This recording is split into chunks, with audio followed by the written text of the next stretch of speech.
नमस्कार, सुवर्णास किचन मध्ये तुमच्या सर्वांचं खूप खूप स्वागत आहे। तर आज आपण बघणार आहोत उकळ पेंडी कशी बनवायची। तर त्यासाठी मी इथे एक मोठी वाटी गव्हाचं पीठ घेतलेलं आहे।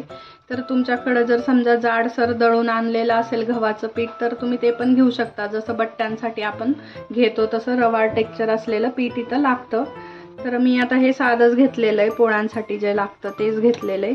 त्यानंतर इथं थोडे शेंगदाणे घेतले आहेत। त्यानंतर एक मोठा चमचा रवा घेतलेला आहे, दही घेतलेला आहे। तर उकडपेंडी दह्यात किंवा ताकामध्ये बनवली जाते। तर दही नसेल तर ताक घेतलं तरी पण चालेल। त्यानंतर इथं लागणारे बारीक चिरलेला कांदा, थोडे कढीपत्त्याचे पानं आणि मिरच्या घेतलेल्या आहेत, हिरवी मिरची, त्यानंतर टोमॅटो आणि कोथिंबीर। सगळ्यात आधी गव्हाचं पीठ आणि रवा भाजून घ्यायचा आहे। तर मी इथं एक नॉनस्टिकचा पॅन ठेवलेला आहे। तर आता त्यामध्ये तेल टाकून घ्यायचंय। तर ह्या रेसिपीसाठी शक्यतो नॉनस्टिकचंच भांडं वापरा, म्हणजे काय होईल कणिक चिकटणार नाही। त्यासाठी मी इथं 2 पडी तेल टाकलेलं आहे।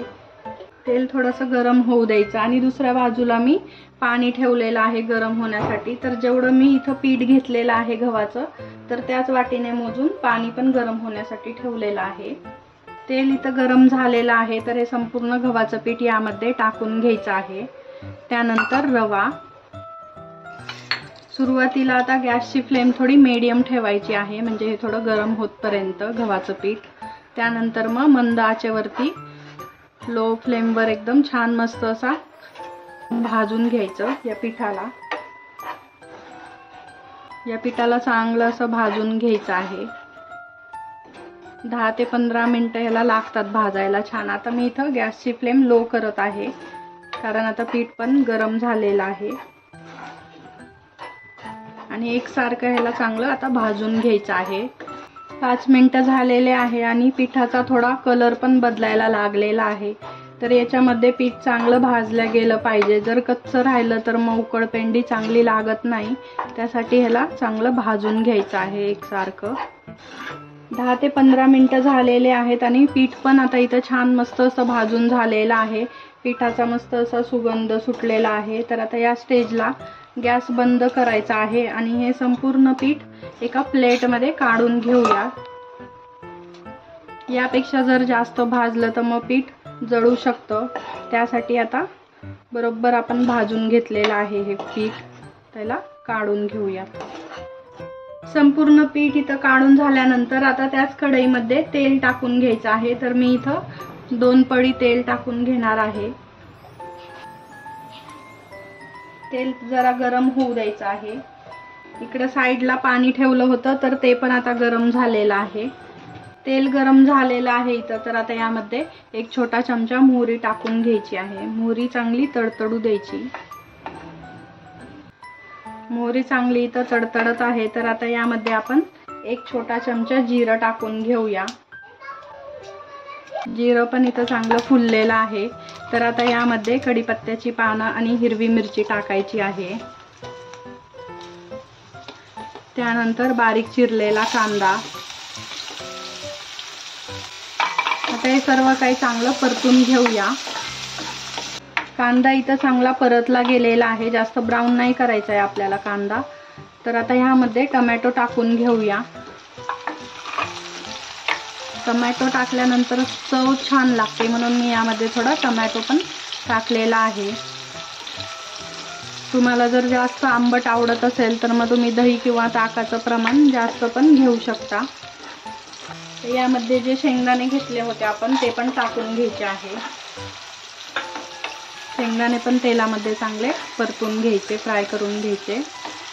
तुम्ही जर इथं शेंगदाणे कच्चे घेतले असेल तर मग पहिलं इथं तळून घ्या तेलामध्ये। आता हे माझे भाजलेलेच होते शेंगदाणे, मी भाजूनच ठेवते त्यामुळं मी हे लास्टला टाकलेले आहेत। आता हे सर्व काही चांगलं परतून झालेलं आहे तेलामध्ये।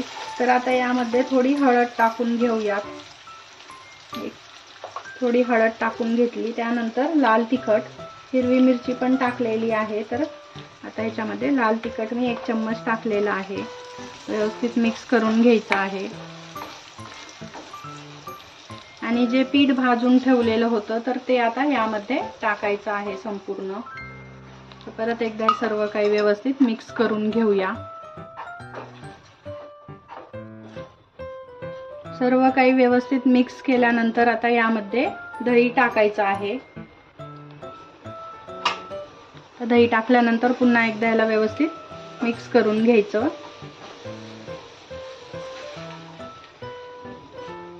आता याला व्यवस्थित असं मिक्स करून झाल्यानंतर यामध्ये चवीनुसार मीठ टाकून घेऊया. मीठ टाकल्यानंतर याला व्यवस्थित मिक्स करून घ्यायचं. तर यामध्ये थोडं थोडं गरम पाणी टाकायचं आहे. एकदमच सगळं नाही टाकायचं, थोडं थोडं टाकायचं आणि मिक्स करायचं.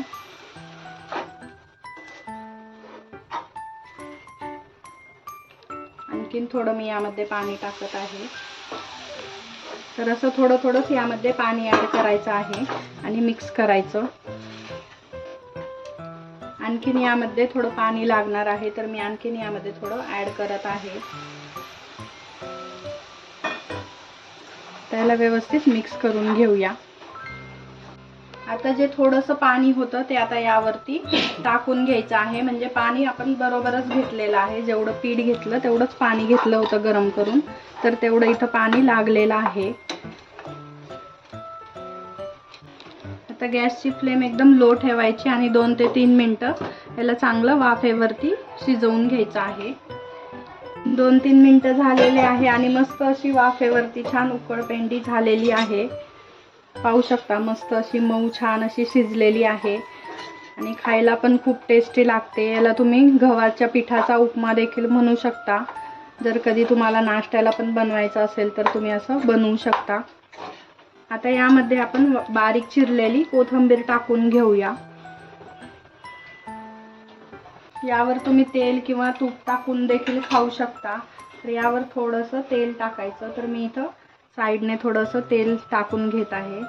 खायला एकदम अप्रतिम आणि खूप छान लागते मग आणखीन. आणि ही अशीच गरम गरम खायची असते. तर आता या स्टेजला गॅस बंद करायचा आणि सर्व करायला घेऊया.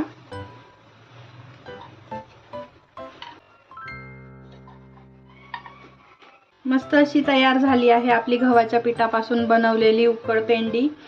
तर तुम्हाला माझी जर रेसिपी आवडली असेल तर लाईक करा, शेअर करा. त्यानंतर तुम्ही अजूनपर्यंत माझ्या चॅनलला सबस्क्राईब केलं नसेल तर सबस्क्राईब सुद्धा करा आणि त्याचबरोबर बेल आयकॉन क्लिक करा. म्हणजे माझ्या ज्या नवीन रेसिपी येतील त्या तुम्ही मिस करणार नाहीत. परत भेटू असंच एका छानशा रेसिपीसोबत. धन्यवाद.